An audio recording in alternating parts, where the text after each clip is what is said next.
Calligraphy ਦੀ ਕਲਾ ਅਸਲ ਵਿੱਚ ਇੱਕ ਸੁੰਦਰ, ਸਾਫ਼ ਸੁਥਰਾ ਅਤੇ ਸ਼ਾਨਦਾਰ ਢੰਗ ਨਾਲ ਲਿਖਣ ਦਾ ਤਰੀਕਾ ਹੈ। ਕੈਲੀਗ੍ਰਾਫੀ ਡਿਜ਼ਾਈਨ ਦੁਆਰਾ ਆਪਣੇ ਆਪ ਨੂੰ ਪ੍ਰਗਟ ਕਰਨ ਦਾ ਇੱਕ ਪ੍ਰਾਚੀਨ ਰੂਪ ਹੈ ਅਤੇ ਰੋਮਨ ਵਰਣਮਾਲਾ ਦੀ ਵਰਤੋਂ ਕੀਤੀ ਗਈ ਹੈ, ਜੋ ਫੋਨੀਸ਼ੀਅਨ ਤੇ ਯੂਨਾਨੀ ਵਰਣਮਾਲੀ ਸ਼ੈਲੀ ਤੋਂ ਸ਼ੁਰੂ ਹੁੰਦੀ ਹੈ। ਕੈਲੀਗ੍ਰਾਫੀ ਰਾਹੀਂ ਸਿਆਹੀ, ਬੁਰਸ਼ ਅਤੇ ਪੈਨ ਵਰਗੀਆਂ ਲਿਖਤੀ ਸਮੱਗਰੀਆਂ ਦੀ ਵਰਤੋਂ ਕਰਕੇ ਅੱਖਰਾਂ ਦਾ ਡਿਜ਼ਾਈਨ ਅਤੇ ਲਿਖਣਾ ਸ਼ਾਮਲ ਹੁੰਦਾ ਹੈ। ਵਧੇਰੇ ਆਧੁਨਿਕ ਸਮਿਆਂ ਵਿੱਚ ਇਸ ਨੂੰ ਕੁਸ਼ਲ, ਭਾਵਪੂਰਕ ਤੇ ਸੁਮੇਲ ਢੰਗ ਨਾਲ ਚਿੰਨ੍ਹਾਂ ਨੂੰ ਆਕਾਰ ਦੇਣ ਦੀ ਕਲਾ ਵਜੋਂ ਵੀ ਪਰਿਭਾਸ਼ਿਤ ਕੀਤਾ ਜਾ ਸਕਦਾ ਹੈ। ਕੈਲੀਗ੍ਰਾਫਿਕ ਕੰਮ ਕਲਾਤਮਕ ਪ੍ਰਦਰਸ਼ਨਾਂ ਦੇ ਬਣਾਏ ਜਾਂਦੇ ਹਨ। ਵਧੀਆ ਕਲਾ ਦੇ ਟੁਕੜਿਆਂ ਤੋਂ ਲੈ ਕੇ ਹੱਥ ਦੇ ਅੱਖਰਾਂ ਨਾਲ ਕਾਰਜਸ਼ੀਲ ਸ਼ਿਲਾਲੇਖਾਂ ਤੱਕ ਵੱਖੋ ਵੱਖ ਹੁੰਦੇ ਹਨ। ਕੈਲੀਗ੍ਰਾਫੀ ਕਿਸੇ ਵਿਸ਼ੇਸ਼ ਸਮਾਜ ਦੇ ਇਤਿਹਾਸ ਅਤੇ ਸੱਭਿਆਚਾਰਕ ਵਿਰਾਸਤ ਨੂੰ ਦਰਸਾਉਂਦੀ ਹੈ। ਇਹ ਹਰੇਕ ਸਮਾਜ ਦੀ ਵਿਰਾਸਤ ਅਤੇ ਸਮੱਗਰੀ ਦੇ ਸੱਭਿਆਚਾਰਕ ਪਰਿਵਰਤਨ ਨੂੰ ਦਰਸਾਉਂਦਾ ਹੈ। ਲਿਖਤੀ ਸਮੱਗਰੀ ਦੀ ਗੁਣਵੱਤਾ, ਸਮਾਜ ਦੇ ਲਿਖਣ ਪ੍ਰਤੀ ਰਵੱਈਏ ਅਤੇ ਸੱਭਿਆਚਾਰ ਦੇ ਅੰਦਰ ਟੈਕਸਟ ਦੀ ਮਹੱਤਤਾ ਦਾ ਮੁੱਲ ਦਰਸਾਇਆ ਜਾਂਦਾ ਹੈ। ਕੈਲੀਗ੍ਰਾਫੀ ਕਲਾ ਦਾ ਇੱਕ ਪਵਿੱਤਰ ਰੂਪ ਹੈ। ਇਸ ਨੇ ਕਈ ਸੱਭਿਆਚਾਰਾਂ, ਧਰਮਾਂ, ਭਾਸ਼ਾਵਾਂ ਦੇ ਇਤਿਹਾਸ ਵਿੱਚ ਇੱਕ ਮਹੱਤਵਪੂਰਨ ਭੂਮਿਕਾ ਨਿਭਾਈ ਹੈ। ਉਦਾਹਰਨ ਲਈ ਇਸਲਾਮੀ ਗ੍ਰੰਥ ਕੁਰਾਨ, ਜੋ ਪਹਿਲਾਂ ਅਰਬੀ ਵਿੱਚ ਲਿਖਿਆ ਗਿਆ, ਕੈਲੀਗ੍ਰਾਫੀ ਇਸਲਾਮੀ ਆਰਕੀਟੈਕਚਰ ਦੀ ਕੇਂਦਰੀ ਭੂਮਿਕਾ ਸੀ ਅਤੇ ਇਸ ਨੂੰ ਵੱਖ-ਵੱਖ ਕੈਲੀਗ੍ਰਾਫੀ ਤਕਨੀਕਾਂ ਨਾਲ ਮਸਜਿਦਾਂ ਵਿੱਚ ਪ੍ਰਦਰਸ਼ਿਤ ਦੇਖਿਆ ਜਾ ਸਕਦਾ ਹੈ। ਉਹ ਮੁਸਲਮਾਨਾਂ ਵਿੱਚ ਇੱਕ ਮਹਾਨ ਅਧਿਆਤਮਕ ਮੁੱਲ ਰੱਖਦੇ ਹਨ, ਬਹੁਤ ਵਿਸਤਾਰ ਵਿੱਚ ਲਿਖੇ ਗਏ ਹਨ। ਵਿਜ਼ੂਅਲ ਤਸਵੀਰਾਂ ਦੀ ਮਨਾਹੀ ਕਾਰਨ ਮੈਂ ਇਹ ਗੱਲ ਨੂੰ ਮੰਨਦਾ ਕਿ ਅਸੀਂ ਕੈਲੀਗ੍ਰਾਫੀ ਦੀ ਜਦੋਂ ਅਸੀਂ ਗੱਲ ਕਰਦੇ ਹਾਂ, ਸਾਡੇ ਮਨ 'ਚ ਦੋ ਤਰ੍ਹਾਂ ਦੇ ਖਿਆਲ ਹੁੰਦਾ। ਇੱਕ ਤਾਂ ਹੈ ਕਿਸੇ ਵੀ ਭਾਸ਼ਾ ਨੂੰ ਹੱਥ ਨਾਲ ਲਿਖਣਾ, ਉਹਦੇ ਵਿੱਚ ਆਪਣੇ ਆਪ ਹੀ ਜਿਵੇਂ ਹਰ ਮਨੁੱਖ ਵੱਖੋ ਵੱਖਰਾ, ਹਰ ਹੱਥ ਵੀ ਵੱਖੋ ਵੱਖਰਾ ਲਿਖਦਾ, ਸਾਰਾ ਨਹੀਂ ਤਾਂ ਕੁਛ ਨਾ ਕੁਛ ਉਹਦੇ ਹੱਥ ਵੱਖਰੇ ਹੁੰਦੇ ਆ। ਪਰ ਕੈਲੀਗ੍ਰਾਫੀ ਦਾ ਜਿਹੜਾ ਐਸਥੈਟਿਕਸ ਤੇ ਆਰਟਿਸਟਿਕ ਰੂਪ ਆ, ਉਹ ਉਹਦੇ ਭਾਵ ਨੂੰ ਉਜਾਗਰ ਵੀ ਕਰਦਾ। ਨਾਲ ਜੋ ਅੱਖਰ ਲਿਖ ਰਹੇ ਹਾਂ ਅਸੀਂ, ਉਹਨਾਂ ਅੱਖਰਾਂ ਦੇ ਵਿੱਚ ਜਿਹੜਾ ਭਾਵ ਆ ਉਹਨੂੰ ਵੀ ਉਜਾਗਰ ਕਰਦਾ। ਤੇ ਇਹਦੀ ਸ਼ੁਰੂਆਤ ਮੈਂ ਮੰਨਦਾ ਕਿ ਮੁਸਲਿਮਸ ਦੇ ਵਿੱਚ ਇਸ ਧਾਰਨਾ ਨਾਲ ਕਿ ਖੁਦਾ ਜਿਹੜਾ, ਉਹਨੂੰ ਤੁਸੀਂ ਬਣਾ ਨਹੀਂ ਸਕਦੇ। ਹਾਲਾਂਕਿ ਅਸੀਂ ਵੀ, ਸਿੱਖਾਂ ਨੇ ਵੀ ਕਿਹਾ, ਗੁਰੂਆਂ ਨੇ ਕਿ ਅਸੀਂ ਸਿੱਖਾਂ ਦੀ ਮੂਰਤ ਨਹੀਂ ਬਣਾਉਣੀ, ਪਰ ਅਸੀਂ ਨਹੀਂ ਟਲਦੇ ਆਪਣੀਆਂ ਗੱਲਾਂ ਤੋਂ। ਪਰ ਮੁਸਲਿਮਸ ਨੇ ਇਸ ਗੱਲ ਨੂੰ ਮੰਨਿਆ ਤੇ ਉਹਨਾਂ ਦੇ ਇਸ ਮੰਨਣ ਦੇ ਵਿੱਚੋਂ ਅਰਬੀ, ਫਾਰਸੀ ਦੀਆਂ ਕੈਲੀਗ੍ਰਾਫੀ ਦੀਆਂ ਇੰਨੀਆਂ ਖੂਬਸੂਰਤ ਲਿਖਤਾਂ ਆਈਆਂ ਨੇ, ਜਿਹਨੂੰ ਅਜੇ ਅਸੀਂ ਪੰਜਾਬੀ ਦੇ ਵਿੱਚ ਛੂਹ ਤੱਕ ਨਹੀਂ ਸਕੇ। ਉਹਨਾਂ ਨੇ ਅੱਲਾ ਨੂੰ, ਰੱਬ ਨੂੰ, ਹਰ ਉਸ ਆਯਾਮ ਨੂੰ, ਬ੍ਰਹਮ ਨੂੰ ਅੱਖਰਾਂ ਦੇ ਵਿੱਚ ਦੇਖਣ ਦੀ ਕੋਸ਼ਿਸ਼ ਕੀਤੀ। ਉਹ ਸਭ ਤੋਂ ਖੂਬਸੂਰਤ ਦੁਨੀਆ ਦੇ ਵਿੱਚ ਕੈਲੀਗ੍ਰਾਫੀ ਦੇ ਮਾਮਲੇ 'ਚ ਵਾਪਰਿਆ ਇਤਿਹਾਸ।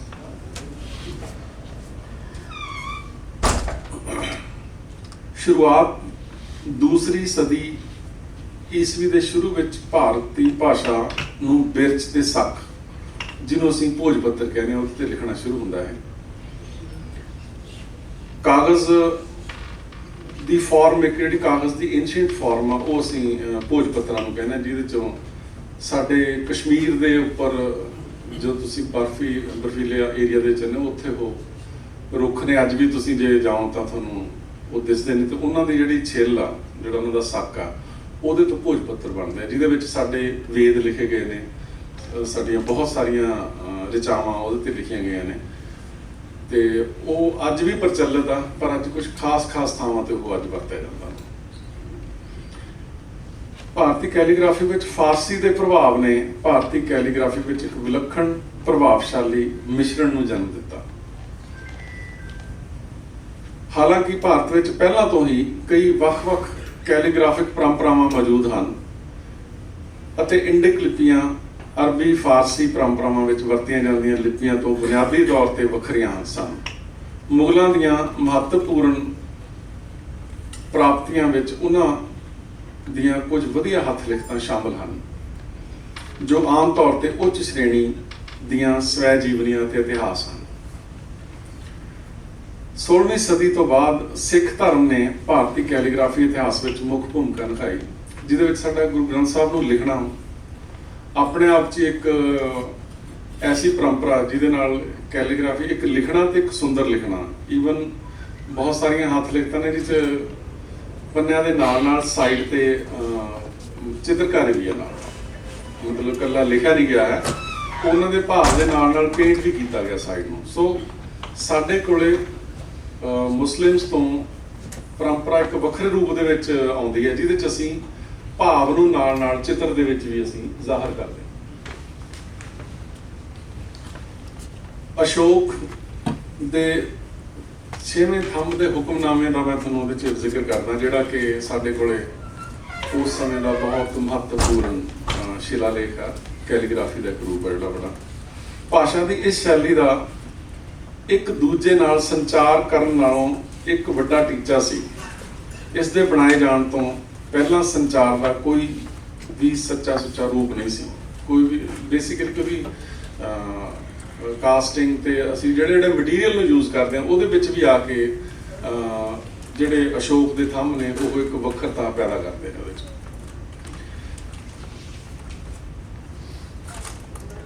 भाईचारे नूं भाषा की इस शैली नूं दा एक दूजे नाल संचार करन नालों एक वड्डा टीचा सी। इस दे बनाए जाण तो पहला संचार का कोई सच्चा रूप नहीं सी ਅਤੇ कैलीग्राफी ने भाईचारे के मैंबरां नूं जीवन के एक तो वध पहलुआं नाल जुड़न लई मार्गदर्शन करन विच मदद कीती। ये सिर्फ भाषा नहीं सी, कैलीग्राफी की एक अमीर विरासत नूं बनाया गया सी। कैलीग्राफी का पूर्वी एशिया, चीन, कोरिया, वियतनाम ते जापान विच एक मजबूत इतिहास है। साडे तो पहला जिहड़ी चाइनीज़ दे विच जिहड़ा असीं इहनूं भोज पत्तर नूं वरदे हां, चाइना जापान ने राइस पेपर उहदे पैरल इजाद किया, जिहड़ा कि साडे तो बहुत पहला। ते चाइनीज़ ते ये जिहड़ियां लिपियां ने ये अपने आप च एक पेंटिंग दी फॉर्म है। उहदे लिखण दा ढंग ब्रश नूं एक लोडड जिहड़ा ब्रश आ उहदे नाल लिखिया जांदा, ते ये बहुत महत्वपूर्ण हिस्से ने जिहड़े कैलीग्राफी दे विच होए ने।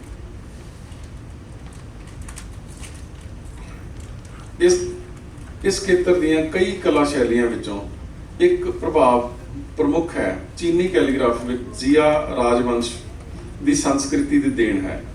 चीनी इतिहासकारी विच पहला राजवंश सी हान राजवंश ने इस राजवंश के अंत विच प्रकाशित लेखां की एक लड़ी द्वारा चीनी कैलीग्राफी की नींह रखी। वेई जिस विच राजवंश के दौरान कैलीग्राफी नूं एक कला रूप का दर्जा प्राप्त होया। फारसी, भारती, नेपाली और तिब्बती कैलीग्राफी। फारसी कैलीग्राफी के तीन मुख्य रूप ने, जो कि नकाशी खत, लिपि, सैक्स ते नस्तालिक। मैं बोलने लगा थोड़ा नस्तालीक भी बोलते हैं, नस्तालिक भी बोलते। लिपि हैं ये कैलीग्राफी इस्लाम तो पहला के समय की सी। फारसी वर्णमाला जिसनों फारसी भाषा के अरबी वर्णमाला के रूपांतर है तो बाद विकसित की गई एक सख्त बनतर आधारित कैलीग्राफी शैली जो संसार में बहुत प्रसिद्ध हुई। कैलीग्राफी दियां जिहड़ियां फॉर्म्स ने उन्होंने असीं एक पेंटर वांगू जो समझिए, एक विजुअल वांगू, तो उहदे विच कर्व्स ने, कई लिपियां ने जिहड़ियां बहुत खड़ियां ने, एजिस वालियां ने, तिखियां ने, नुकीलियां ने, वो साइडां। बहुत सारिया जिहड़ियां भाषावां ने जिन्हां दे विच लहर वर्गी बनतर उन्हां दी बनदी है। सो उन्हां लई वो टूल भी उस तरह के वखरे ने। जिवें असीं कलम कट्टदे हां, कलम हिंदी वाली, उर्दू वाली, ते असीं वख-वख रखदे हां, ਉਹ ਨੁਕੀਲੇ शब्द ने। पर ਅੱਜ ਦੀ ਜਿਹੜੀ ਸਾਡੀ ਕੰਟੈਂਪਰੇਰੀ ਕੈਲੀਗ੍ਰਾਫੀ ਦੇ ਵਿੱਚ ਅਸੀਂ ਉਹਨੂੰ ਵੀ ਉਹਨਾਂ ਲਿਪੀਆਂ ਨੂੰ ਵੀ ਰਵਾਨਗੀ ਦੇ ਵਿੱਚ ਬਣਾ ਰਹੇ ਹਾਂ। इस्लामी कैलीग्राफी, ये कैलीग्राफी अरबी भाषा ते इस्लामी धर्म के संयोजन द्वारा बनाई गई है। कैलीग्राफी इस्लामी कला का सब तो वध मानता प्राप्त रूप है, क्योंकि इस्लाम में जो मैं तुहानूं पहले दस चुकिया।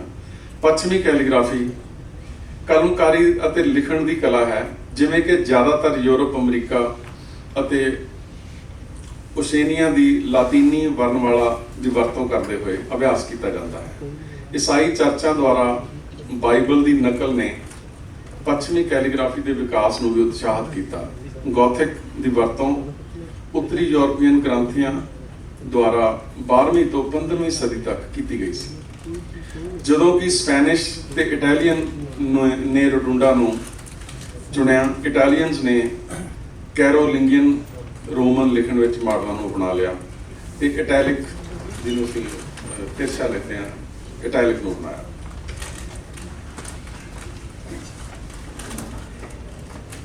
ਕੈਲੀਗ੍ਰਾਫੀ ਤੇ ਆਰਕੀਟੈਕਚਰ ਦਾ ਵੀ ਬਹੁਤ ਗਹਿਰਾ ਰਿਸ਼ਤਾ। ਕੈਲੀਗ੍ਰਾਫੀ ਸੁਹਜ ਹੈ, ਨਾ ਸਿਰਫ ਇਸ ਗੱਲ ਪੱਖੋਂ ਕਿ ਤੁਸੀਂ ਕਿਵੇਂ ਦੇਖਦੇ ਹੋ, ਪਰ ਤੁਸੀਂ ਕਿਵੇਂ ਸੋਚਦੇ ਹੋ ਤੇ ਕਿਵੇਂ ਮਹਿਸੂਸ ਕਰਦੇ ਹੋ ਅਤੇ ਸਮਝਦੇ ਹੋ, ਕਿਉਂਕਿ ਇਹ ਰੂਪ ਸੱਭਿਆਚਾਰ ਦੇ ਨਿਰਮਾਣ ਤੇ ਭਾਸ਼ਾ ਦੇ ਨਾਲ ਇਸ ਸੰਬੰਧ ਵਿੱਚ ਇੱਕ ਤੱਤ ਹੈ। ਕੈਲੀਗ੍ਰਾਫੀ ਵਿੱਚ ਇੱਕ ਢਾਂਚਾ ਸ਼ਾਮਲ ਹੁੰਦਾ ਹੈ ਜੋ ਸੁਮੇਲ ਤੇ ਸਮਝਦਾਰ ਸੰਸਾਰ ਨੂੰ ਦਰਸਾਉਂਦਾ ਹੈ। ਭਵਿੱਖ ਦਾ ਅਜਾਇਬ ਘਰ ਦੁਬਈ ਦੇ ਵਿੱਚ 2022 ਦੇ ਵਿੱਚ ਇੱਕ ਅਜਾਇਬ ਘਰ ਬਣਾਇਆ ਗਿਆ, ਜਿਹਨੂੰ ਫਿਊਚਰ ਦਾ ਅਜਾਇਬ ਘਰ ਮੰਨਦੇ ਨੇ, ਜੋ 22 ਫਰਵਰੀ 2022 ਨੂੰ ਖੋਲ੍ਹਿਆ ਗਿਆ। ਇਹ ਅਜਾਇਬ ਘਰ ਇੱਕ ਹਰੀ ਪਹਾੜੀ ਇਮਾਰਤ ਅਤੇ ਖਾਲੀ ਥਾਂ ਦਾ ਬਣਿਆ ਹੋਇਆ, ਜੋ ਇਸ ਅਜਾਇਬ ਘਰ ਦੇ ਮੁੱਖ ਤੱਤ ਨੂੰ ਬਣਾਉਂਦੇ ਹਨ। ਇਹ ਦੁਬਈ ਫਿਊਚਰ ਫਾਊਂਡੇਸ਼ਨ ਦੁਆਰਾ ਬਣਾਇਆ ਗਿਆ ਹੈ। ਦੁਬਈ ਵਿੱਤੀ ਜ਼ਿਲ੍ਹੇ ਵਿੱਚ ਸਥਿਤ ਹੈ। ਭਵਿੱਖ ਦਾ ਅਜਾਇਬ ਘਰ ਤਕਨੀਕੀ ਨਵੀਨਤਾ ਅਤੇ ਵਿਕਾਸ ਨੂੰ ਉਤਸ਼ਾਹਿਤ ਕਰਨ ਲਈ ਬਣਾਇਆ ਗਿਆ ਹੈ। ਇਹ ਇਮਾਰਤ ਅਰਬੀ ਕੈਲੀਗ੍ਰਾਫੀ ਦਾ ਕੇਂਦਰ ਹੈ, ਜਿਸ ਵਿੱਚ ਸ਼ੇਖ ਮੁਹੰਮਦ ਦੇ ਮਤਾਰ ਬਿਨ ਲਹੇਜ ਉਕਰੀ ਹੋਈ ਹੈ। ਉਹਦੀ ਸਾਰੀ ਲਾਈਫ ਤੇ ਉਹਦਾ ਡਾਟਾ ਉਕਰਿਆ ਹੋਇਆ। ਰਾਤ ਦੇ ਸਮੇਂ ਨੂੰ ਪ੍ਰਦਰਸ਼ਿਤ ਕਰਨ ਲਈ LED ਲਾਈਟਸ ਦੀ ਵੀ ਅੱਖਰਾਂ ਦੇ ਆਲੇ ਦੁਆਲੇ, ਜਿਹੜਾ ਅਸੀਂ ਮਾਡਰਨ ਟਾਈਮ ਦੇ ਵਿੱਚ ਯੂਜ਼ ਕਰਦੇ ਹਾਂ। ਹੁਣ ਮੈਂ ਇੱਕ ਪੈਰਾ ਸਿਰਫ ਪੰਜਾਬੀ ਦੇ ਬਾਰੇ, ਜਿਹਦੇ ਵਿੱਚ ਬਹੁਤ ਡਿਟੇਲ 'ਚ ਗੱਲ ਕਰ ਚੁੱਕੇ ਨੇ ਉਹ। ਪੰਜਾਬੀ ਭਾਸ਼ਾ ਵਿੱਚ ਮੂਲ ਮੰਤਰ ਤੇ ਗੁਰਬਾਣੀ ਦੀਆਂ ਤੁਕਾਂ ਦੀ ਬਹੁਤ ਕਲਾਕਾਰਾਂ ਵੱਲੋਂ ਕੈਲੀਗ੍ਰਾਫੀ ਸਮੇਂ-ਸਮੇਂ ਕੀਤੀ ਜਾਂਦੀ ਹੈ। Apart from the Gurbani time ਤੋਂ ਜਿਹੜਾ ਪਿਛਲੇ ਸਦੀ ਦਾ ਸਾਰਾ ਕੰਮ ਉਦੋਂ ਤੱਕ ਹੋਇਆ, ਭਵਿੱਖ ਵਿੱਚ ਵੀ ਜਾਰੀ ਰਹੇਗੀ। ਹਰ ਰੋਜ਼ ਦਰਬਾਰ ਸਾਹਿਬ ਤੇ ਹੋਰ ਗੁਰਦੁਆਰਿਆਂ ਵਿੱਚ ਹੁਕਮਨਾਮੇ ਨੂੰ ਬਹੁਤ ਸੁੰਦਰ ਕੈਲੀਗ੍ਰਾਫੀ ਵਿੱਚ ਲਿਖਿਆ ਜਾਂਦਾ, ਜਿਹਨੂੰ ਅਸੀਂ ਇਹ ਪਰੰਪਰਾ ਨੂੰ ਅਸੀਂ ਬਲੈਕ ਬੋਰਡ ਦੇ ਵਿੱਚ ਲਿਆਂਦਾ। ਜਿਹਨੂੰ ਕਿਤਾਬਾਂ ਦੇ ਸਰਵਰਕਾਂ ਉੱਪਰ ਕਿਤਾਬ ਦਾ ਨਾਮ ਦੀ ਕੈਲੀਗ੍ਰਾਫੀ ਉਸ ਦੀ ਸੁੰਦਰਤਾ ਨੂੰ ਤੇ ਉਸਦੇ ਭਾਵ ਨੂੰ ਚਿੰਨ੍ਹਿਤ ਕਰਦਾ ਹੈ।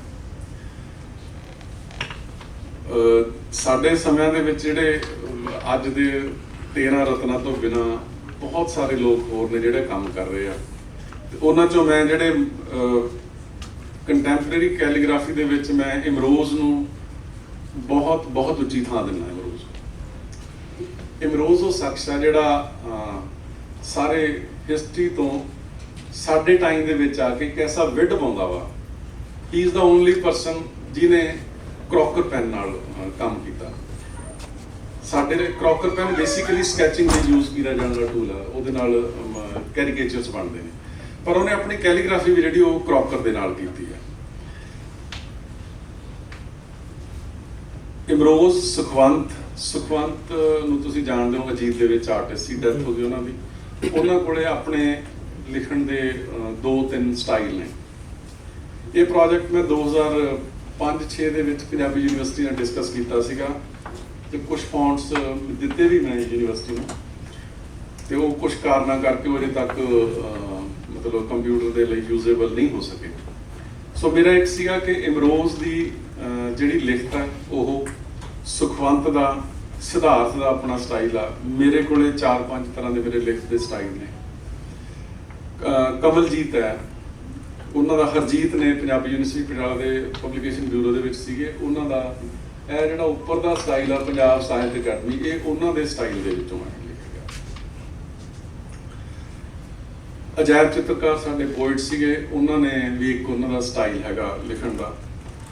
ਤੇ ਅੱਜ ਦੇ ਸਮੇਂ 'ਚ ਮੈਂ ਸੋਚਦਾ ਸੀ ਕਿ ਅੱਜ ਉਹ ਜ਼ਰੂਰ ਹੋਏਗੀ ਸਾਡੀ ਬਹੁਤ ਕਮਲਜੀਤ ਕੌਰ, ਲੁਧਿਆਣੇ ਤੋਂ ਨੇ।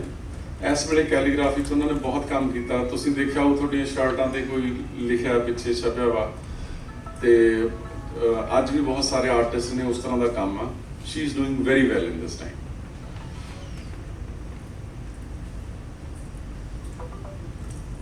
ਇਸ ਤੋਂ ਬਿਨਾਂ ਇਮਰੋਜ਼ ਦੇ ਸਟਾਈਲ ਦੇ ਵਿੱਚ ਬਹੁਤ ਸਾਰੇ, ਇਮਰੋਜ਼ ਇੱਕ ਸਟਾਈਲ ਦਾ ਨਾਂ, ਉਹਦੇ ਵਿੱਚ ਪ੍ਰਤੀਕ ਹੈ ਗੁਰਤੇਜ ਬਹਾਰ ਵਾਲਾ ਦਾ ਬ੍ਰਦਰ ਕੈਨੇਡਾ 'ਚ ਆ, ਉਹ ਉਸੇ ਸਟਾਈਲ ਨੂੰ ਅਡਾਪਟ ਕਰਕੇ ਉਹਦੇ ਵਿੱਚ ਉਹ ਲਿਖਣ ਦੀ ਕੋਸ਼ਿਸ਼ ਕਰਦਾ। ਤੇ ਇਸ ਤਰ੍ਹਾਂ ਬਹੁਤ ਸਾਰੇ ਬੰਦੇ ਜਿੰਨੇ ਵੀ ਅੱਜ ਅਸੀਂ ਆ। ਇੱਕ ਮੈਂ ਗੱਲ ਉਦੋਂ ਬਾਅਦ 'ਚ ਅਲੱਗ ਕਰਨੀ ਚਾਹੁੰਦਾ ਇਸ ਇਸ਼ੂ ਤੇ। ਮੈਂ ਜੇ ਆਪਣੇ ਬਾਰੇ ਗੱਲ ਕਰਾਂ ਤਾਂ ਮੈਂ ਜਿਹੜਾ ਸਾਡਾ ਦੌਰ ਸੀਗਾ, ਬਹੁਤ ਜਿਹਨੂੰ ਅਸੀਂ ਪੰਜਾਬ ਦਾ ਕਾਲਾ ਦੌਰ ਕਹਿੰਦੇ ਹਾਂ, 86 ਤੋਂ ਲੈ ਕੇ 90 ਤੱਕ ਮੈਂ ਬੀਇੰਗ ਐਨ ਆਰਟਿਸਟ ਇੱਕ ਵੌਇਸ ਦੇਣੀ ਸੀ ਜਿਹੜਾ ਵਾਇਲੈਂਸ ਉਦੋਂ ਹੋ ਰਿਹਾ ਸੀਗਾ, ਤੇ ਉਹਦੇ ਵਿੱਚ ਕੈਲੀਗ੍ਰਾਫੀ ਨੇ ਮੇਰੀ ਬਹੁਤ ਮਦਦ ਕੀਤੀ।